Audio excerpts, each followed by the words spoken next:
Welcome back to the Sound for More channel. It's Leo speaking. Today I have the pleasure to show you Hilda, a new synth from Bram Bos. Before I continue, I would like to remind my viewers to subscribe as it helps with growing the channel. Also, if you would like to participate in the giveaway, please do check the instruction in the video description. Thank you very much. Okay, so what is Hilda? It's a monosynth. It's a synth based on the concept of a complex oscillator, which is borrowed from West Coast synthesis. What does it mean, complex oscillator? It means that it starts from a simple waveform, and then you can apply modulation, a wave shaper on top of it, etc., etc. You continue like that, and you create your desired sound. It's very different from, if you like, the traditional or more traditional, or the other way to actually synthesize based on subtractive synthesis. Okay, so how does it work? As you can see, it's hosted at the moment inside AUM as an UV3. You have a lot of controls here at the top, and then if you scroll down at the bottom, what you find is some buttons here to randomize. For example, if you click on here, you randomize the sequence, or you modify slightly the sequence, and the same, you can randomize the patch or alter the patch. You can set your scales here, which is really nice for your sequencer, which I will explain in a moment. And you can set your scale here, your root note, and you can customize it. So let's select a minor for now, and then click outside. You can load the preset, you can save a preset, you can export a preset. As you can see at the bottom here, you have 16 steps for which you can choose the note, just changing the dial, and then you can change the corresponding velocity for each of the steps. Here you can engage the sequencer, okay? Here you define the number of steps, up to 16, okay? And then you can decide the duration of the note, up to 1/16. How much the gate is open, in this case by default 20%. The direction is forward, but if you enable these, it will bounce, so it will do forward and backward as well. Then you can decide to change the bass octave, so up and down, which is very useful, particularly depending on the sound of the preset that you have loaded or created, really. And then you can add some mutation to your pattern, and in this case, it will choose different steps as it is playing. And if you want to make those mutation permanent, just enable it here. Let me show you, just loading a preset. You have user banks, of course, drones and noise, and factory patches as well. And of course, you can refresh there as well. Let's stick to the init sound for now. Let's scroll back up. So let's start explaining how the interface works. Well, you see these fingerprints like so. Those are effects. Okay, let me start saying that from the top left here, this is where you have your oscillator part. You have also a noise input here and an external input if you use it as an insert effect, for example, inside the UM. Then you follow the arrows, really. Down here you have a sub-oscillator, right? Then it goes inside here for your filter. Then it goes here where you can establish if it becomes a drone or no, i.e. the sound continues, and therefore it doesn't go through your traditional ADSR, which is here. You can see a wet effect here, a space effect, sorry, I should say, and therefore you can change the wet and dry settings here. And then ultimately you have your output here. Where you see this chip here, it will show you changes over there. So let's kick off. That is how it sounds like. Okay, and I should have said also that you see these S here a lot on the user interface, which is for the slope, which you can define here. And you can decide the ramp up and down, really, or how long it takes to go up and then come down through that slope, and you can make it into a cycle and therefore repetitive. And then here you have your LFO, so where you see this symbol here, there, etc., etc. That is your LFO, and you can set the parameters for the LFO here. So you can change the frequency here, the type of LFO waveform, and then of course you can add an additional modulation, sine modulation on top of the LFO. Really nice. So you start from here on the top left, and here is where you change your waveform.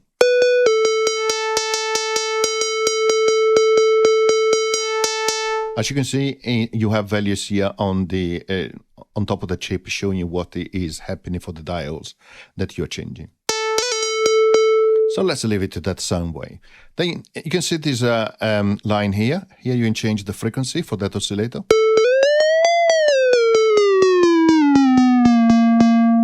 Double click to reset it.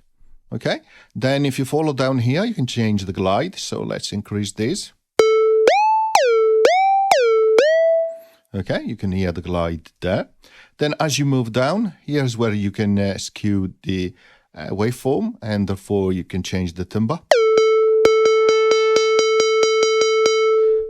That depends, of course, on the type of waveform you have selected.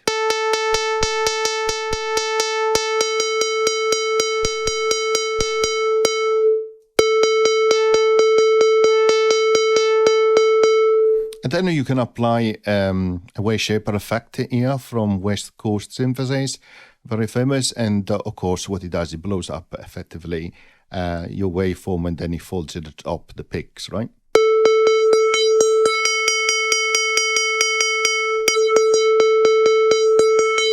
You can see immediately here you have this S here for slope, which is influencing the folding, the wave folding. So if you were to increase this, you will apply the slope directly to wave folding. And therefore, if I was to increase now here the attack, it's like an envelope, right? And you can increase also the how long it takes to drop, really. And then you can make it into a cycle.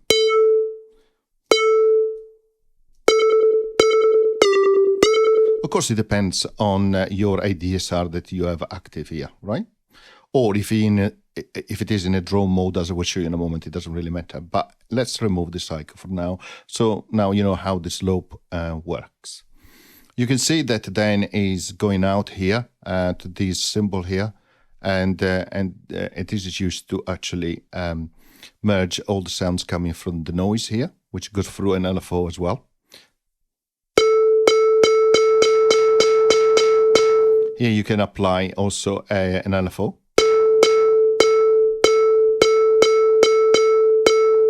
Let's change the frequency.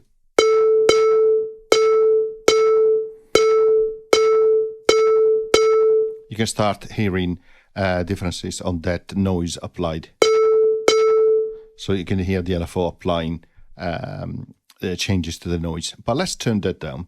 As I said here, you can have an external input as well. But for this demonstration, we're not going to use it. Then let's continue here. What you have here is an LFO, which is influencing the wave folder here.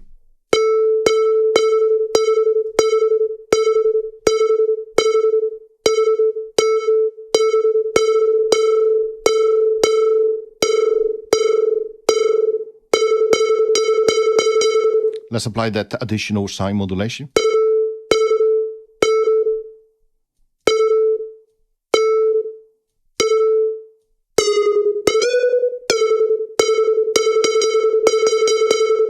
Okay, and let's continue. What you have then here is a sub-oscillator, which you can increase the level here.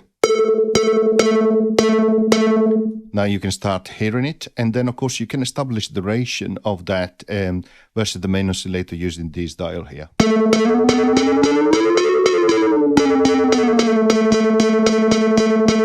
And of course you can apply an LFO as well.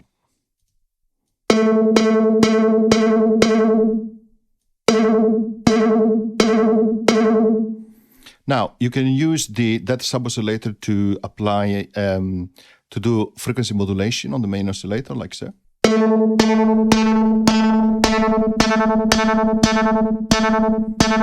And this is quite interesting because you can use the LFO and also the slope in combination to affect the frequency modulation here, or also the cross-ring modulation, which you can also do. So let's try.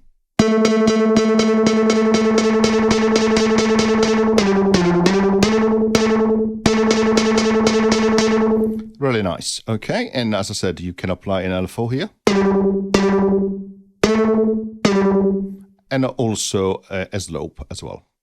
Okay, what happens then, it goes into this bent circuit recorder, and this had effectively those wobble type of effect, also detuning. You can start hearing some instability, right? Then it goes inside your filter here. And if you click on it, you can change the type of filter. Really nice. You can change the frequency here, the resonance, and you can give it also some drive.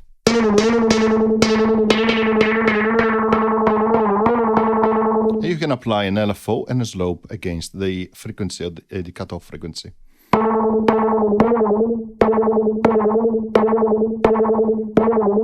Now, this is where it gets exciting, because this is where you can make it into a drone. So you change this dial and it will start to actually apply sound without going through your ADSR.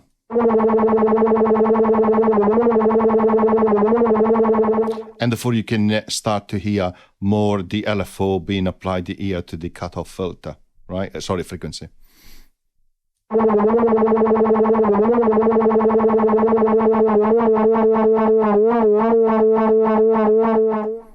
Now, so you have portion of the sound that will go through this way or this way as well, depending on the setting that you have here on the drone dial. If it goes through this way, you can still apply a slope. Make a cycle here.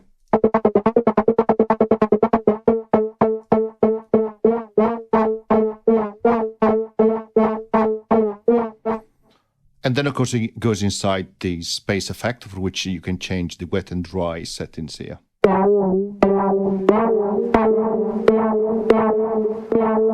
You can change the timing and the feedback, of course, for the space effect.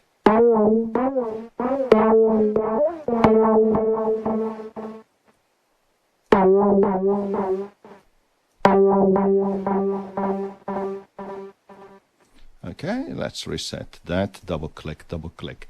As I said to you, you can also let the sound go through the ADSR here. You still have an LFO where it goes through. And then you have a selection for a traditional VSA here, or a low pass gate, which is practically a VSA with a filter. Okay. And then you choose here how fast the ADSR responds. And if you want the traditional one, let's deactivate fast.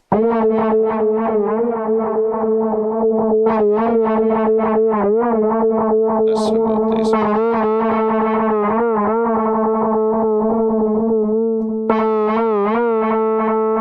You can hear the slope now, right? Let's reduce the decay and release. Again. You can increase the attack. Again, decrease the decay release. You can give it sustain. As you like. Ultimately, the output here from the space effect goes this way directly to the this dial for deciding the final output. And of course, you can apply also low pass filter here as well, which is really nice to remove perhaps something at the very end of the circuit.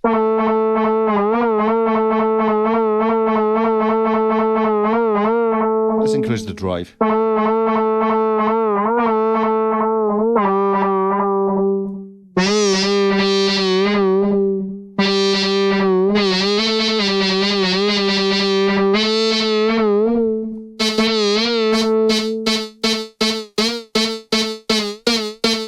What is really nice is that you can set to work as a drone and then change your parameters as you like.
Really nice. And then you have ultimately here this wow effect, which adds instability, really fluctuation in the flow. It affects different parameters, which is really nice. It makes it more natural, more analog.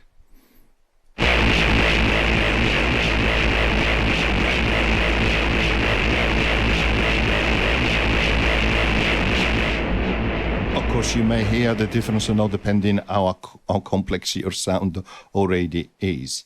The other thing which I have not explained is you have these effects here, this symbol here, which looks like footprint. So this first one is a bit stretcher. So let's try it.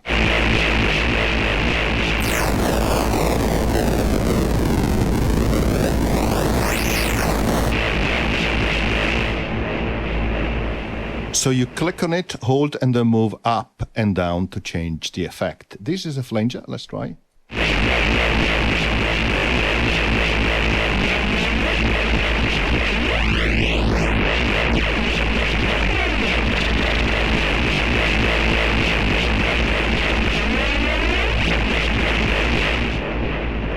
Here we have a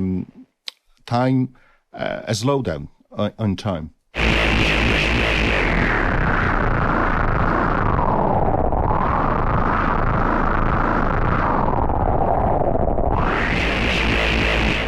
Really nice. Here we have a reverser. You click and hold to record, let go, and then it will play.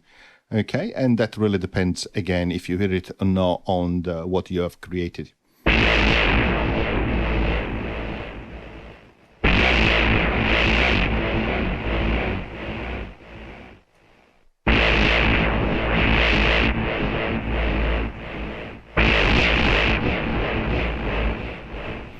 Okay, let's remove that space effect. So you hear it a bit at the end there, that it reversed the sound. And then here you have a chopper, really.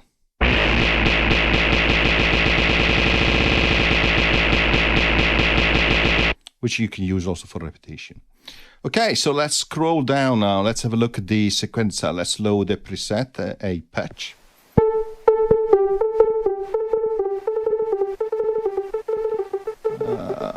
Let's load another one.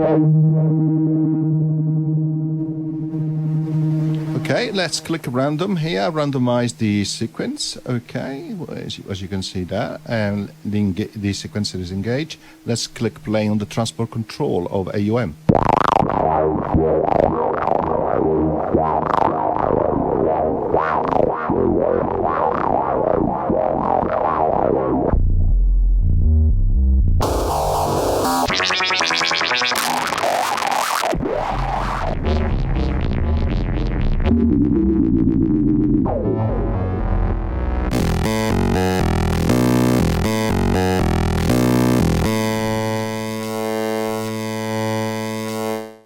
Okay, as you can see, I have randomized the sequence and also the patch as well.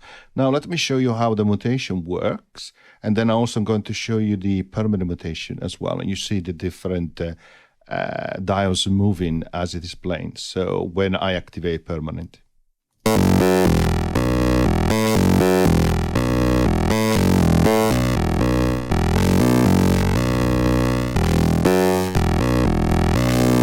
You can see now that it is having some variability, right, and for some mutation. But let me show you now what happens when I enable permanent. Look at the dial.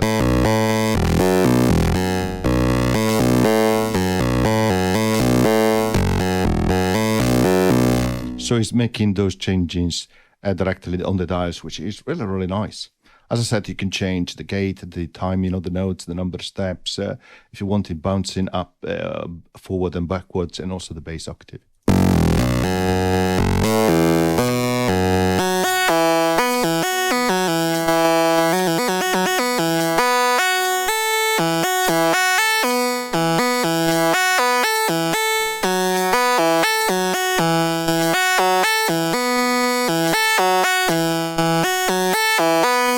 You can see the bouncing effect as in this case when it's activated, it's moving forward and then backward.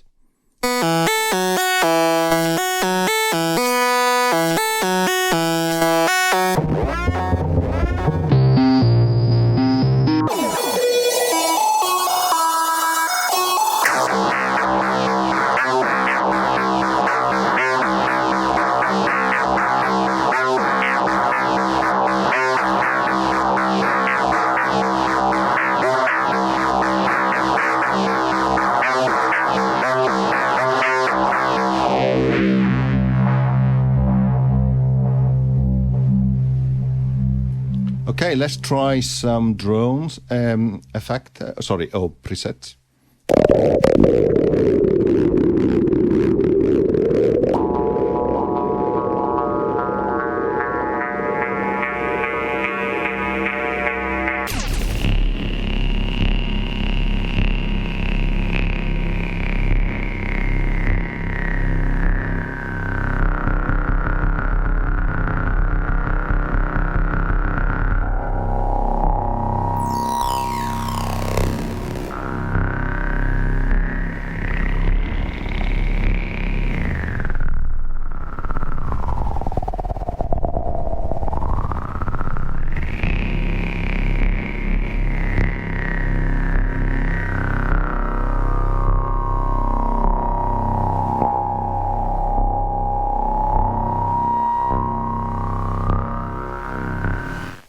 So as you can hear, you can have lots of fun using the different effects as the drone preset is playing. Okay, I'm going to stop here. I hope you enjoyed the demonstration and tutorial. And as always, see you next time. Bye.